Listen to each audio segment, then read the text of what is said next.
ജനാർദ്ദനക്കുറിപ്പാണ്. വാശിയോഗം പഞ്ചതത്വം എന്നുള്ള ഗ്രന്ഥത്തിൽ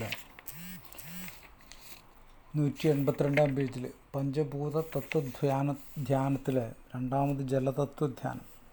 മുട്ടുമുതൽ ഗുദം വരെയുള്ള ഭാഗം ജലാംശമാകുന്നു. ഇവിടെ ജലഭൂതത്തെ ധ്യാനിച്ച് ആവാഹിക്കണം. വം എന്ന ജലബീജ മന്ത്രം ജപിക്കണം. ചെറുവിരലാണ് ജലഭൂതം. ചെറുവിരൽ തള്ളവിരലിൻ്റെ അറ്റത്ത് തൊടുവിക്കുക. ഇത് വരുണമുദ്ര എന്നറിയപ്പെടുന്നു. ജലതത്വം അർദ്ധചന്ദ്രാകാരത്തിൽ വം എന്ന ബീജത്തോടു കൂടിയതാണ്.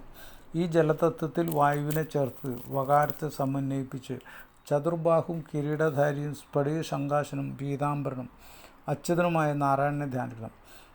2 മിനിറ്റ് ദിവസവും ധ്യാനിച്ചാൽ സാധകൻ എല്ലാ പാവങ്ങളിൽ നിന്നും മുക്തനാകും. പിന്നെ ഒരു വിധത്തിലും സാധകന് ജലത്തിൽ നിന്നുള്ള ഭയം ഉണ്ടാകുന്നില്ല. ജലത്തിൽ മരണമുണ്ടാകുകയില്ല. ജലഭൂതത്തെ അവയവങ്ങൾ ചേർത്ത് ചിന്തിക്കുക. ശരീരത്തിൽ 70% ജലം എന്ന് പറഞ്ഞിട്ടുണ്ട്. രസം, രസനേന്ദ്രിയം, വിയർപ്പ്, രക്തം, മൂത്രം, ശുക്ലം, ഉമിനീര്, ഗുദം, അപാനം എന്ന വായു, പ്രാണാമയ കോശം എന്നിവയെല്ലാം ജലഭൂതമാണെന്ന് മുൻപ് പറഞ്ഞു കഴിഞ്ഞു. ഇവിടെ മുട്ടു മുതൽ തുട ഗുദം വരെയുള്ള ഭാഗത്തിനാണ് ജലാംശമാകുന്നതെന്ന്. ഇവിടെ ജലഭൂതത്തെ ധ്യാനിച്ച് ആവാഹിക്കണം. കടലിലെ ജലം, കുളത്തിലെ ജലം, നദിയിലെ ജലം, തടാകങ്ങളിലെ ജലം, തോടുകളിലെ ജലം, അങ്ങനെ ജലം പ്രവഹിക്കുന്നതൊക്കെ നമ്മുടെ ശരീരത്തിലേക്കാണെന്നുള്ള ധാരണയിൽ നമ്മൾ വം വം എന്നുള്ള മന്ത്രം ജപിച്ച് അങ്ങനെ ധ്യാനിച്ചിട്ടിരിക്കണം.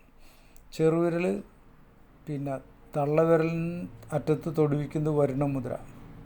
മറ്റു 3 വിരലുകളും നിർത്തിപ്പിടിക്കുക. ജലതത്വം അർദ്ധചന്ദ്രാകാരത്തിൽ വം എന്ന ബീജത്തോടു കൂടിയതാണ്. അർദ്ധചന്ദ്രാകാരം, ഒരു പകുതി ചന്ദ്രൻ. വം എന്ന ബീജത്തോടു കൂടിയത്. വം എന്നുള്ളതാണ് ജലഭൂതത്തിൻ്റെ ബീജമന്ത്രം. ഈ ജലതത്വത്തിൽ വായുവിനെ ചേർത്ത് വകാരത്തെ സമന്വയിപ്പിച്ച് ചതുർബാഹും കിരീടധാരിയും സ്ഫടിക സംകാശനും പീതാംബരനും അച്യുതനുമായ നാരായണനെ ധ്യാനിക്കും.